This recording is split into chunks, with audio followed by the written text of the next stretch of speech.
जय हरी. एकादश स्कंद भाग 28. आपण पाहतोय भक्त संत भक्ती याविषयी. तर संत ज्यांची देहबुद्धी जळून गेली, ज्यांच्या मनात दृश्याबद्दल सत्य भावना उरली नाही आणि ज्यांचं मन विश्वाला व्यापून असतं, ते संत होत. संत अहर्निशी स्वानंदामध्ये मस्त असतात. अर्थात संतांचं लक्षण सांगताना नाथ महाराजांनी त्यांच्या आत्मसाक्षात्काराकडेच बोट दाखवलं. आणि ते सांगत असताना भक्तांचे प्रकार सांगितले. आता भक्त अनेक प्रकारचे आढळतात. कसे? तर कुणी विवस्त्र होऊन हिंडतात, तर कुणी आश्रमधर्म सांभाळून लौकिकाचार पाळतात, कुणी नेहमी स्वस्थ पडून राहतात, तर कुणी उन्मत्तपणे वागतात, कुणी सारखं गातात, कुणी सारखं नाचतात, तर कुणी मौनच पाळतात, कुणी तर मोठ्याने हरिनामाचा घोष करतात, तर कुणी सगळी कर्म टाकून देतात, कुणी भूतदयेनं दानधर्म करतात, तर कुणी नेमानं भजन पूजन करतात. बरं, आपण काय म्हणू की आम्ही देवाचे भक्त आहोत असं आपण सगळे म्हणतोच. पण देवसुद्धा या संतांचा भक्त होऊन त्यांची पूजा करतात. हे ऐकायला थोडंसं वेगळं वाटेल ना. पण एकदा देवर्षी नारद भगवंताकडे गेले होते आणि रुक्मिणीला विचारलं, कुठे आहेत म्हणे भगवान? तेव्हा त्यांनी सांगितलं, देवघरात पूजा करतात. भगवंत पूजा करतात? असं कसं? मग देवर्षी नारद, आता नारद, ज्यांना कुणीही अडवत नाही, जे कुठेही जाऊ शकतात, ते नारद देवघरापर्यंत गेले. गेल्यावर बघतात सगळ्या भक्तांचेच तिथे फोटो म्हणा, मूर्ती म्हणा, काय जे प्रतिमा, आणि पहिलीच प्रतिमा ती नारदांची. आणि भगवंत त्याचा इतकं मनापासून तिथे नामस्मरण काय करतात, पूजा काय करतात. आता देवर्षी नारदांना तर दरदरून घाम फुटला. अरे अरे अरे अरे अरे अरे अरे भगवंता भगवंता, काय आहे म्हणे हे? तुम्ही कशी पूजा करता? असं कसं? तेव्हा भगवंताने सांगितलं, नारदा, अहो, तुम्ही भगवंताची जरी पूजा करत असाल तरी मला माझे भक्त हे सगळ्यात प्रिय आहेत, म्हणून मी सुद्धा माझ्या भक्तांचं पूजन करतो. आणि असे तर भक्तांचे अनेक प्रकार आहेत, पण ते काही सगळेच्या सगळे व्यक्त करणं शक्य नाहीत. पण आता मुख्य म्हणजे काय सांगायचं, तर सगळ्या भूतांमध्ये भरून राहिलेला भगवंत साक्षात अनुभवास येणं हेच पूर्ण प्राप्तीचं मुख्य स्वरूप असून हीच पराभक्ती होय. शुद्ध भक्ताचं प्रधान लक्षण असं की जागृती, स्वप्न आणि सुषुप्ती या तीनही अवस्थांना साक्षीत्वानं पाहणारा अंतरात्मा मीच आहे हा अनुभव देखील तो गौण मानतो. मी भगवत स्वरूप आहे, मी सर्व भूतांमध्ये व्यापून आहे, माझ्या मते सगळी भूतं आहेत, तर सगळ्या भूतांना आत्मरूपानं धारण करणारा परमात्माही मीच आहे, असा पूर्णत्वाच्या मीपणाचा प्रथम अनुभव घेतो. आता ऐकताना कुणाच्या मनामध्ये शंका येऊ शकते की शेवटी भक्ताच्याही मनामध्ये मीपणा असतो का, मी असतो का? तर हा मीपणा अहंकाराचा नाही. आत्मज्ञानी पुरुषांची अशी पूर्ण भावना असते की सगळ्या प्राणीमात्रात परमात्मा असून त्याच्या सत्तेनं सगळेजण वावरतात. हे सगळं जे काय आहे तो आपल्या देहामध्ये पाहतो. आता देहामध्ये पाहतो हे कसं पटवून द्यायचं? तर आपण भागवतामध्ये भगवंताची ती लीला ऐकतो बघा नेहमी. कोणती?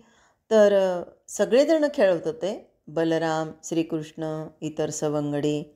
आणि श्रीकृष्ण परमात्म्याने खाली बसून खालची जी धरा होती ती आपल्या अधरावर धारण केलेली होती. आणि मोठा भाऊ बलराम, मैया मैया मैया, कान्हानी काय खाल्ली? माती खाल्ली, माती खाल्ली, माती खाल्ली. आणि मैया धावत धावत आली. आता मैयाचा जीव लेकरामध्ये कशासाठी? तर नाही बाबा, काही असं खाऊ नये, त्याला कळत नाही, तो अजून लहान आहे. आता मैयाच्या दृष्टीने ते बाळच होतं ना. पण भगवंताला तिथे सगळं काही मैयाला परमात्म्य स्वरूप, विश्वरूप दर्शन द्यायचं होतं.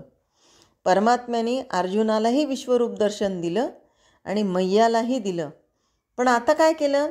तर अशा ठिकाणी तोंड बंद ठेवून परमात्मा पळाले की जेणेकरून त्यांनी आ केल्यानंतर फक्त यशोदा मैयालाच ते दिसणार.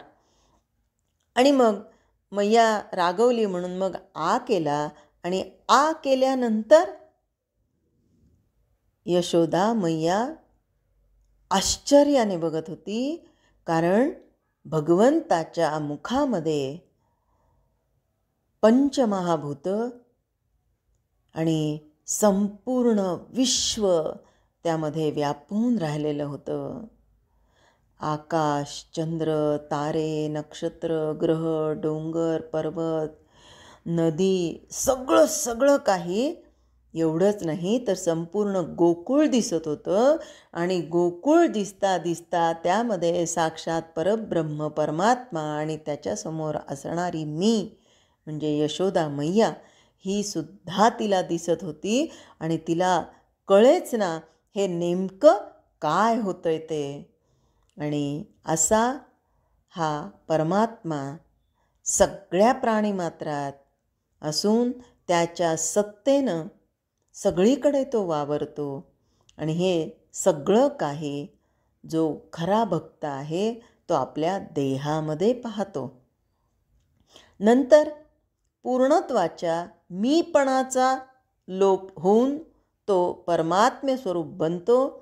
या अनुभवानंतर पोहोचलेला भक्त सगळ्या भक्तांमध्ये श्रेष्ठ आणि वरिष्ठ असून तो अवतारी समजला जातो.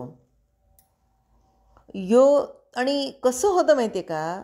तोच हा भक्त योग्यांचा अग्रणी आणि ज्ञानांचा शिरोमणी, सिद्धांचा मुकुटमणी म्हणून गणला जातो. आपण परमार्थामध्ये साधन करता करता साधकाची हळूहळू प्रगती होत जाते. साधन मार्गातील पायऱ्यांची संख्या निश्चितपणे सांगता येत नाही. पण तरीही त्यामध्ये पहिल्या अवस्थेमध्ये मी आणि माझा स्वार्थ खरा अशी भूमिका असते.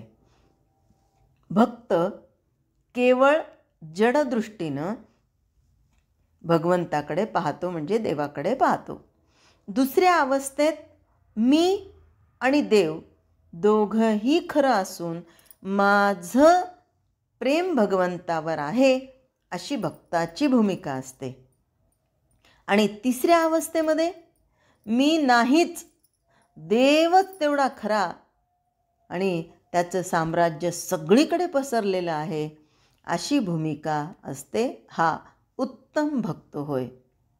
आता हे सगळेच्या सगळे भक्त खरे, पण साधकानं प्राकृतातून मध्यमात आणि मध्यमातून उत्तमात जाण्याचा अभ्यास जन्मभर केला पाहिजे.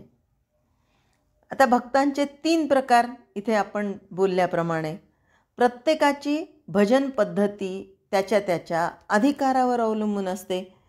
प्राकृत भक्ताच्या दृष्टीनं पाषाणाची मूर्ती हाच देव आणि तिच्या ठिकाणी त्याचा पूर्ण ईश्वर भाव असतो हे जरी खरं तरी भक्त आणि संत यांना तो मुळीच मानत नाही. एकदा एका गुरूंनी आपल्या शिष्याला एक मूर्ती दिली आणि अंगणामध्ये ठेवायला सांगितली. ती मूर्ती होती मातीची आणि सांगितलं, अखंड तपश्चर्या याच्यासमोर करत जा, ध्यान लावत जा. आणि असं सांगून ते गुरु निघून गेले आणि सांगितलं, मी येईपर्यंत अखंड ध्यान या मूर्तीचं करायचं. आता अंगणामध्ये असणारी ती मूर्ती एकदा धो धो धो धो धो पाऊस आला. मूर्ती कशाची होती? मातीची. पावसामध्ये विरून गेली.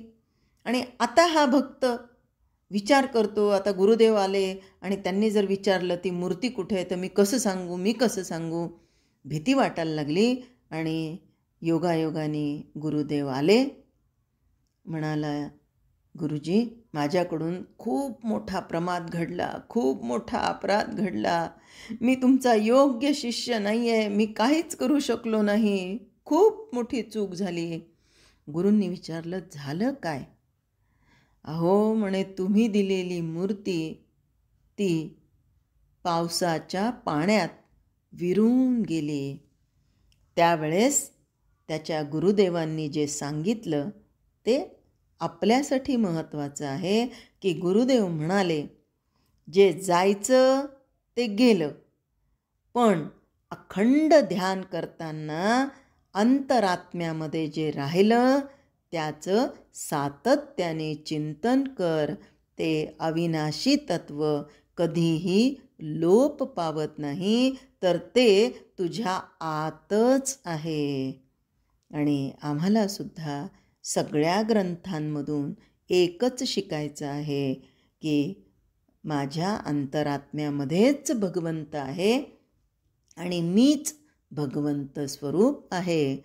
अशी जर भावना प्रत्येक भक्ताची, साधकाची झाली, तर हे विश्वची माझे घर हा भाव त्याच्यामध्ये जागृत होतो आणि या समाजामध्ये होणारा आतंक, अन्याय, अत्याचार क्षणात लोप पावतात. जय हरी.